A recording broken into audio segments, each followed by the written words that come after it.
Is now starting. All attendees are in listen-only mode.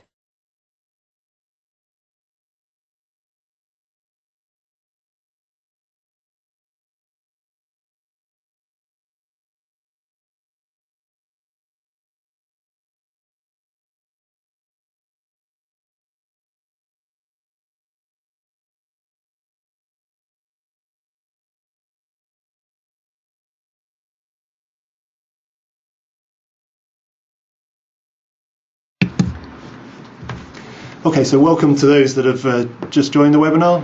We'll make a start now, just a couple of minutes after the scheduled time. I know it always takes.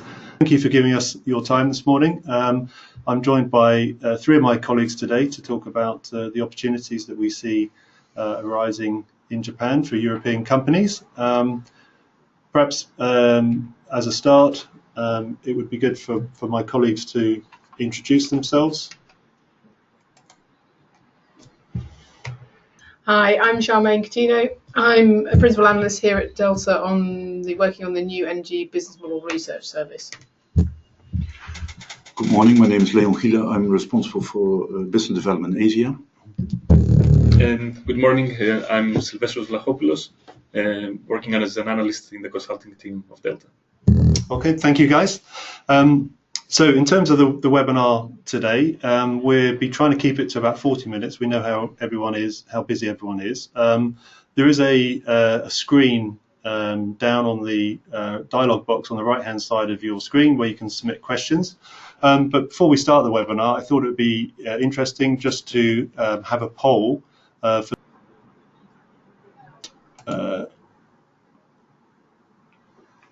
Okay, so now I've opened a poll on your screen, and you should see a dialog box on the right-hand side, which offers you four choices. Are you already active and present in Japan? Are you not yet present but actively looking for opportunities? Are you trying to decide if Japan is something that your organization should be focusing on? Or you're just curious about Japan? You're not thinking about it actively at the moment, but is it potentially something you should be thinking about? So if you just pick one of those just to represent your company's perspective on Japan, that would be interesting. And once most people have voted, we will close the poll and just share the results with you shortly. So about 3/4 of the people on the webinar today have voted. So perhaps there's one or two others who would like to express an opinion. One or two more votes coming in. Okay, so I close the poll in 5 seconds. 5, 4, 3, 2, 1. Okay, so I've just closed the poll and collecting the responses. So now if I can share the poll. So the poll results should be on your screen now. So of the people on the webinar today, there's a small number that are already active in Japan, about 11%. About a fifth of the webinar audience today is not yet present, but actually actively looking. But the majority of the people on the poll today in the webinar today are trying to decide if Japan should be a focus for their organization, 44%. And there's about a fifth, 22% of people on the poll on the webinar today that are just curious about Japan. So actually quite an interesting mix. Some already active in Japan, but the majority of the people on the call today are really actively our company, Delta. And then what's the state of the market? Then we will look at some half an hour or so. Tops, please submit questions through the dialog box on the right-hand side as we go through. We'll try and answer those or pick system flexibility, so business models associated with these can take time. And so deciding how to focus your company's resources is really a critical decision for you to make. So what we're trying to communicate through the webinar today is that we have intimate knowledge of the Japanese market. We have intimate knowledge of new energy business models that are emerging, and in particular in collaboration with our Japanese partner ABeam Consulting, we can help accelerate your business development in Japan and help you find your route to market. So that's really the key reasons. The system from an old energy system, which is centralized, carbon intensive and around commodity, to a new system that's very distributed, particularly low carbon, but it's really about services and customers. The value is increasingly going to the downstream part of the market. We work for a wide range of stakeholders, energy companies, utilities, particularly in Europe, are a long-standing client. Thank you. And so on the relationship with ABeam and how we're collaborating with them. Consultancy projects, and that turned into a good collaboration where we offer new business models and new business model insights. So these models need Japanization, as we call it, business models, and that's something we don't do. Good and then on the right-hand side of the slide primarily, but certainly over the last 2, 3, 4 years, we've been working closely with some of the opportunities and businesses within Japan. So we're bringing our global and international expertise to the Japanese companies in the Japanese market. So I hope that's an interesting overview of who Delta is for those that weren't familiar, and also gives you just a taste of the knowledge that we have of the Japanese market. So now I'd like to bring in my colleague Silvestros, just to summarize and bring out some of the key points around what's happening in the market in Japan regarding market liberalization. So Silvestros, would you like to comment on how the liberalization is progressing in Japan? Yes, so this graph gives a brief overview on what's going on with the liberalization process. As you can see, it's expected to be over by 2020 for the electricity market and 2022 for the gas market. It all started more than a decade ago, specifically in the early 2000s. The electricity market opened for extra high voltage consumers. Then the high voltage consumers supply was open for the high voltage consumers, and finally it opened for the low voltage consumers in 2016, as you can see in the graph. A similar process was followed for the gas consumers, starting from the large consumers going to the residential ones. But the process was over by 2007 for gas. Throughout these years, there were some institutions that were established to help with the operation of 2015, and their purpose was to balance demand and supply and plan and maintain the electric grid. Also, an important player is also the establishment, the surveillance of the Commission for Electricity and Gas. Its main role was to ensure consumer protection and prevent transmission operators from exercising market power. And as I said in the beginning, this process will be over by 2020 for electricity market. At that time, companies active in electricity market will be identified as either generators, transmission and distribution operators, and retailers. And as I said before, the prices would be fully liberalized by then.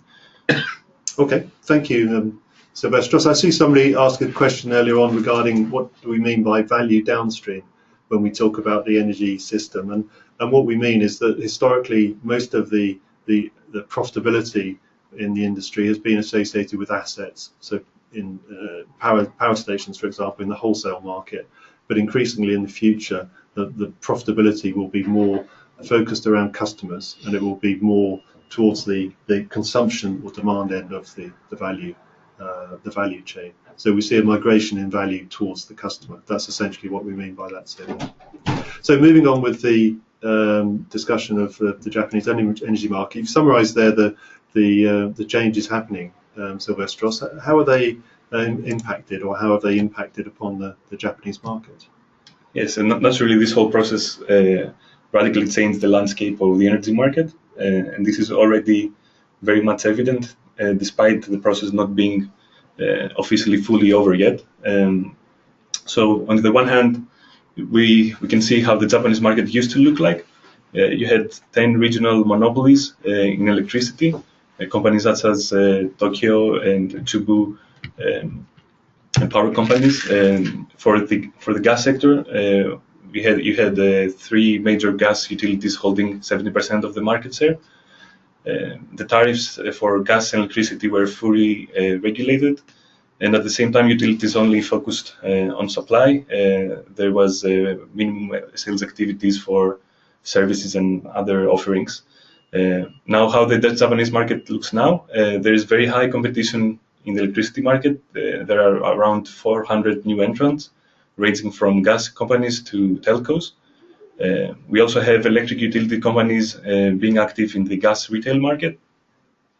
At the same time, we see cooperation between those two type of companies, but also between regional electric utilities and also energy companies and non-energy companies, telcos.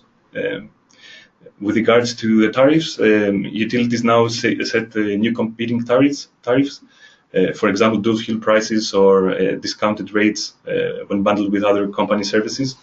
And since I'm talking about services, companies often offer services beyond energy, such as home security services, and house cleaning services.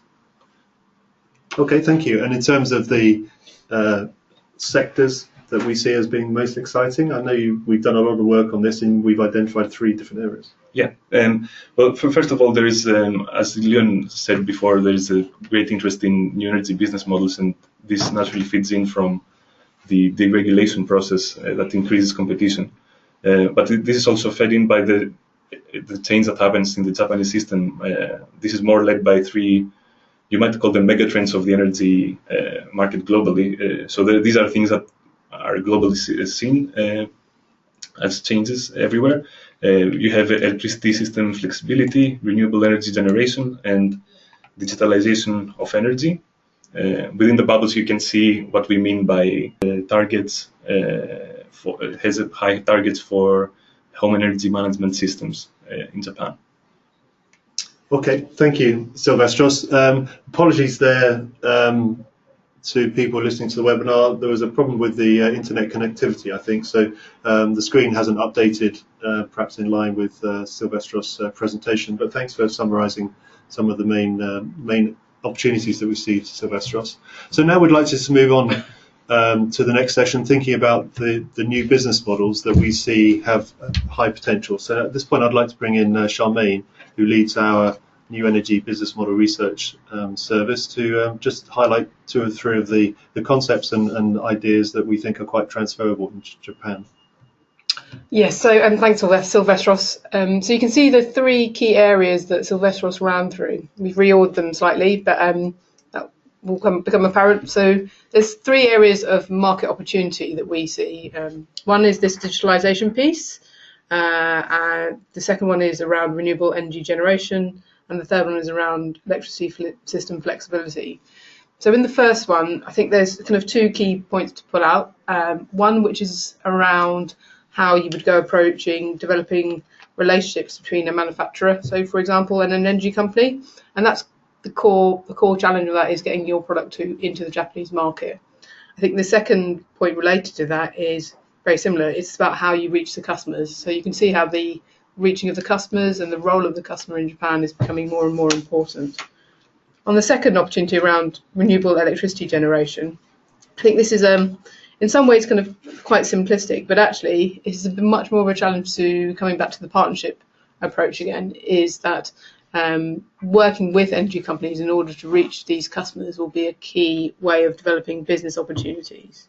And then in the last sector, we see the same kind of trend around partnership, but it becomes a bit more complex because there's 2 roles within here. One of the energy company, so to reach the customer, and then one for the specialist capabilities. And in the UK, we call them aggregators, but in order to get your flexibility model working and to get established, it's really those 2 companies become really core. One of the key challenges we've actually seen in the UK around aggregation companies is actually getting commercial and industrial, so customers with large loads to sign up. And so an obvious way to get that is to work with their existing energy supply company. I'll go on to talk through one business model for each of these 3 areas that we see from our business models research. So the first one we've looked at, which is around the digitalization of energy, is a company called Northq.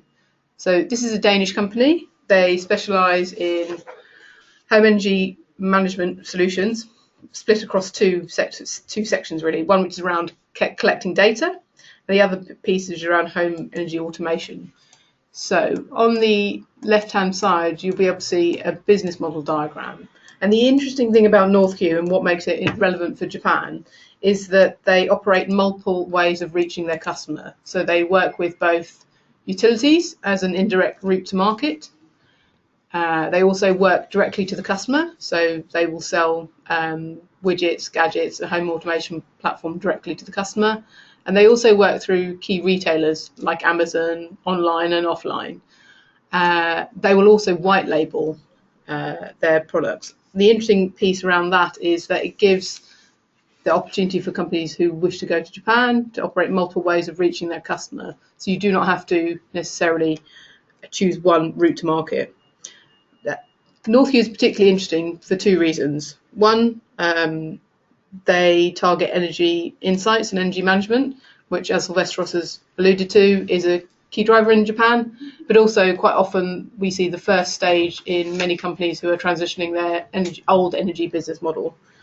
They also provide retrofit solutions. So we've talked about the smart meter rollout, but actually this particular example doesn't need smart meters to roll out, which means that a company can move before the market does and get a position ahead of their competitors. The final piece around Northview, which I think personally is very, very interesting, is they offer this across multiple utilities. So electricity, gas, heat, water. It means that the energy company who may use this particular technology or this business model can actually access multiple different revenue streams. And in a competitive market, that quite often leads to a stickier customer.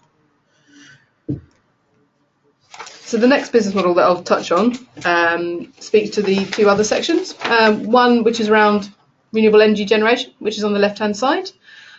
So this business model is by a UK-based company called Open Utility. And Open Utility have developed a peer-to-peer trading platform that connects consuming customers, so a household or a business, with renewable energy generators, so a small-scale distributed generator. And it provides a software as a service platform which allows the customer and the generator to connect and sell and buy energy from each other. And this is particularly interesting, I think, we think from Japan, mainly because of a natural transferability from software as a service type business models, but also because it actually offers a really clear way of visualizing the renewable energy generation. So if you're trying to differentiate your business model in Japan and you want to include renewable energy generation, this is a really good way of visualizing and showing your customers what they can benefit from. What's interesting about Japan is the drivers in the UK are obviously very different. So for example, for Open Utility and the product they offer, it's very much around customers and generators connecting to have a really, really strong green energy supply chain. So the customer knows where their energy comes from. But in Japan, it may be slightly different. So it could be that the customer, the generator, is a father or a mother, and the customer is their son or daughter, and they wish to sell their energy back to their son or daughter. So you see these kind of slight differences in how consumers behave and generate, and that is really important when you're trying to transfer business models. The second example, which we think is very interesting, is around EDP, who are a Portuguese supplier. And EDP recognised that they wanted to start looking at the home energy controls market, so giving their electricity supply customers the opportunity to see how much energy they were using and potentially control it with some smart controls. So they launched this particular business model, and it got very little uptake because customers just weren't that interested. What made it really, really take off was when they added solar PV and storage to the mix. And it meant that customers could see that even though they made a bigger investment, they could save money from the energy supply tariff, but they could also play with when they used their energy and when they consumed it. So it actually the customer became much more active and therefore much more stickier for them as an organisation. And there's two reasons why I think this is very important for the Japanese market. One, it's a good example of a preemptive business model. So EDP recognised that their market was being disrupted and that they would lose customers. And they took a very brave step of saying, we recognise that this customer is going to use less energy, but long term, this is more likely to mean that they stay with us. And they were able to get a margin from the battery storage, and they were able to get a margin from the energy supply. So it just created a stronger relationship with the customer. The second point is that actually they had to bundle in the control and the storage and the battery and now flexibility in order for that model to really work and really make them a significant amount of money. So one of the things to bear in mind is these models may start off in something very simple, but you can add more complex things and more complex elements to the business model, and it eventually should really lead to a stickier customer. Okay, thank you, Charmaine. Charmaine, I know you're working with a number of Japanese energy suppliers and utilities at the moment. Can you sort of just characterize the types of questions or gaps that they have, or the interests that they have for their webinar audience? Obviously, we can't talk about specific companies, but perhaps just to characterize some. So I think they recognise the level and scope of innovation in Europe and beyond, and they see that there's some very valuable lessons that they can learn from understanding how those business models are put together, but also it enables them to learn what mistakes to make or not to make, so they can leapfrog the innovation to bring some of these business models to market in Japan quicker. I think they are very interested in the platform, the idea of a platform and a control hub, because they see that being central to interacting with the customer, and I think they are on a path to beginning to understand their customer better. I think historically, they never had to, and that is quite a long and a very kind of intense and stressful journey for them, I imagine. Yeah, okay. And Leon, I mean, you've spent many years in Japan working before you joined Delta with Japanese companies and working with in the market there. I mean, how would you characterize the questions and the focus of a lot of the Japanese utility companies at the moment? Well, there are a lot of things going on at the moment, and so one of the big problems I see and these companies have is that basically in Japan you have employment for life, and that means that everyone stays on his job, and that was different in the UK and the Netherlands after liberalisation. Many people changed jobs, new different sectors came into the energy space. That doesn't happen in Japan. So these people are stay in the same company, the bosses are staying the same, but your market changes. So it's really difficult then to find a new business model which will be accepted by your boss, for example. So if your boss doesn't know anything about digitalization and you have a great idea about a platform, a digital platform, hub or whatever, really tough to convince him. So it takes a long time to change that, and that's basically, I think that's the main challenge they have. Okay. And in terms of the process of finding partners, we've talked about the market changing and the kinds of areas in the industry where we see some most interesting opportunities, and Charmaine gave a few examples of models that might be relevant and transferable into Japan, but the practicality of finding partners and developing the relationship. We brought up here a slide which summarizes some of the barriers there on the left-hand side. I mean, you've got a lot of experience of working in Japan. You spend, give or take, half of your time with Delta actually in Japan, traveling around in Japan. I mean, how would you, looking at those barriers, what would you say are the most important barriers, or the? Of course, language. That is a huge barrier. That practically means if you start a project with them, it takes much longer. Sometimes you have a 30-sheet presentation and it takes half a day, basically, to translate, to discuss. There are a lot of. One of the challenges, for example, is the difference of. I wouldn't call it education, but the difference of level of liberalisation. So if we talk about liberalisation, our team has 20 plus years experience in that area. If you talk in Japan, it's 2 years now. So they still in that process of learning with the problems I painted before, I said before.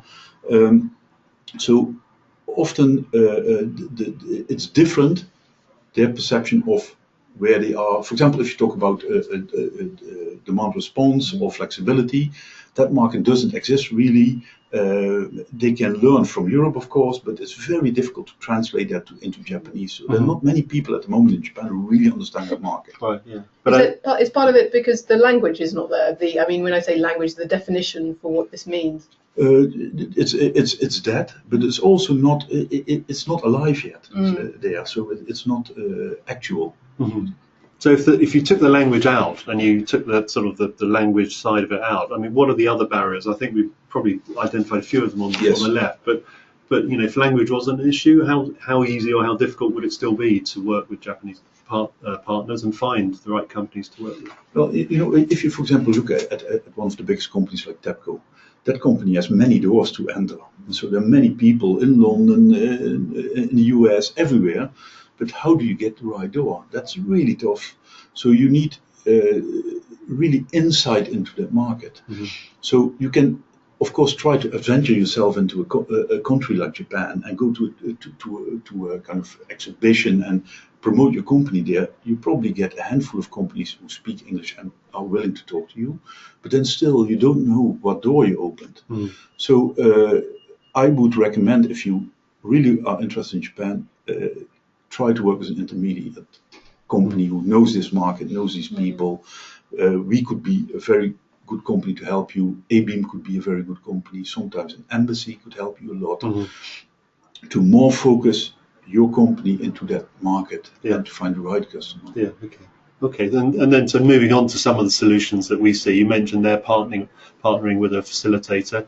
Obviously, we would be very well positioned to act as a facilitator organisation with companies looking to develop their activities in Japan, but also other things that we believe companies should be doing. The involving senior management. What's the point there? Well, it shows how serious you are.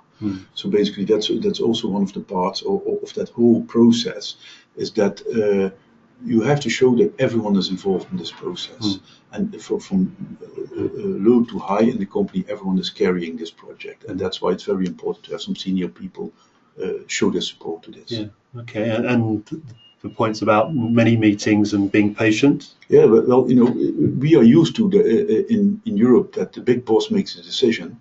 In Japan, they have something they call ringy principle. That means that everyone has to agree in the group to do it.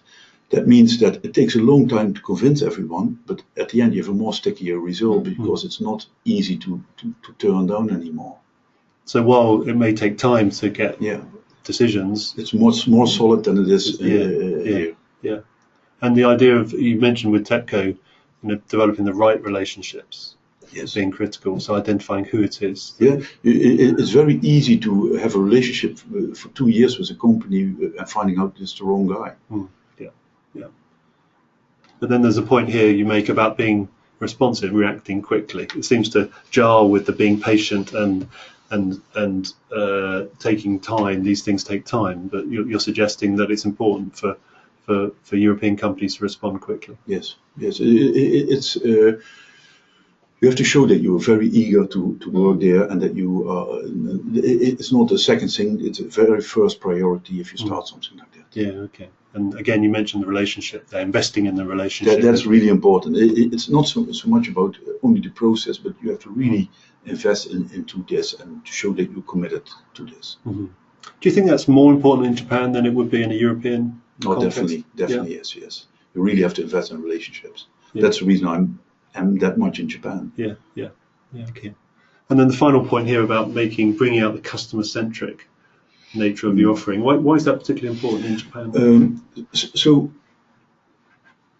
If for example, one of the things we do in Japan is workshops with customers, with energy companies, and often when you start a process like this, you're in a room with 15, 16 Japanese people, and you find out very quickly that they all studied technology. So that means they are used to find a very easy, quick technical solution for something, but no one thinks about the customer. So it's really important to educate them about what we do here at the moment after so many years of liberalization, that we first look at the customer needs and from there look for a solution. Yeah. And that's something we bring to Japan at this moment. Yeah. Okay. Thank you. We're sort of running a little bit out of time, but the next slide just summarizes briefly, the three main options that we see that exist for companies looking to develop partnerships in Japan. Using a facilitator to develop the relationship and to find the right partners to work with, or making a direct approach either directly to energy or energy type companies or to manufacturers. Yeah. Direct approaches are possible, but are there disadvantages or advantages of a direct approach? Well, you know, if you look at the second one, like TEPCO or KDDI or Osaka Gas, you know, they have offices in London and everywhere, so you can approach them. That could be a way. I would opt for the first one because that really helps you to have someone in between who can manage expectations, who can soften certain problems, and could help you to really understand what the other party needs. And in the second way, you can make big mistakes, in my opinion. Yeah. Okay. Thank you for that. So conscious of time, just moving on to sort of key messages summary of the webinar. I mean, in the round, we do see opportunities in Japan because of the deregulation. We've identified 3 industry segments which we think are particularly interesting. I mean, I suppose there is another area around EVs that we haven't mentioned. I mean, you know, it's become a really hot topic and big opportunity in Europe. Is it the same in Japan now? It's really starting now. So 2 years ago, you had nothing about it. It's all fuel cell vehicles and hydrogen economy. Now you see, the first time, this time I saw at a big shopping mall, I saw hundreds of EV chargers. No car connected yet, but you see that that is going to be very big in Japan, and I think that will come first before the hydrogen car. So there are a lot of opportunities there, also with flexibility, vehicle to grid, car sharing solutions, that kind of things. Okay, cool. Okay, thank you for that, Len. So you can see on the screen there some of the key messages that we've tried to cover in the webinar. I mean, I think one of the key points that we're trying to make is it's really important to decide how best to focus your company's resources, and by working with Delta in collaboration with our local partner eBeam, we can help you achieve the maximum return for your investment in Japan through the business development facilitation we can provide in the Japanese market. At the same time, obviously, we have a fantastic team looking at new energy business models, and we have global coverage of innovations and new things that are happening around the new energy space. And Charmaine and her team will be delighted to discuss with you your interest in those topics. If you would like discussion with us on Japan or the new energy business model research, please let us know. I'm just now publishing a poll you should have on your screen, which allows you to pick more than one option. If you'd be interested in discussion, just select that option. If you'd like some more information on our new energy business model research, then please select that one. If you'd like a copy of the webinar slides, then of course we can send those through to you. But if hopefully today's been interesting for you, but if you don't need anything more from us at the moment, then please don't feel embarrassed to select that option either. We hope you found it a valuable presentation today. Perhaps, I mean, we're just over 40 minutes, but kind of one question that's come up in my mind is, Silvestros, is around flexibility, and we've identified that as being an important area of opportunity in Japan. But I suppose I would say that actually energy system flexibility is important in every country, you know, with the growth of renewables and the drivers we all know about. So what makes Japan particularly interesting? Yeah, so I would say that there are, first of all, technical reasons. Japan has no interconnection like European countries, where it's easy, for instance, if you have an issue in Germany to import energy from Belgium or Netherlands, for instance. They don't have that, and as I said during the presentation, another reason is that even within the country, the system is divided between 2 different frequencies. Those 2 systems are interconnected with each other, but the amount of energy that you can exchange is not as much as you would have in a unified single frequency grid.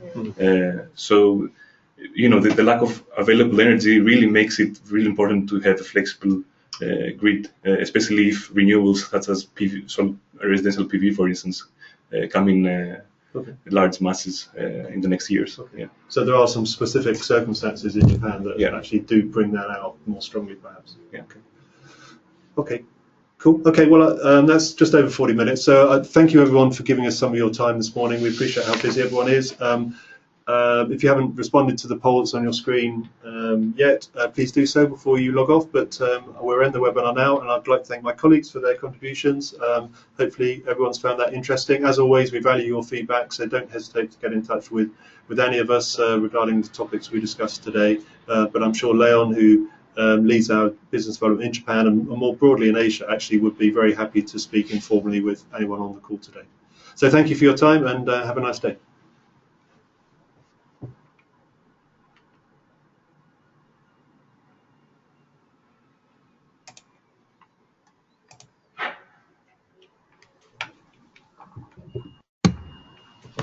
So close, stop, no one sees your screen. So how do I... Stop. That one? Yeah, it stopped already. Okay, it stopped there. Okay, so And then stop recording. Yeah. Mhm.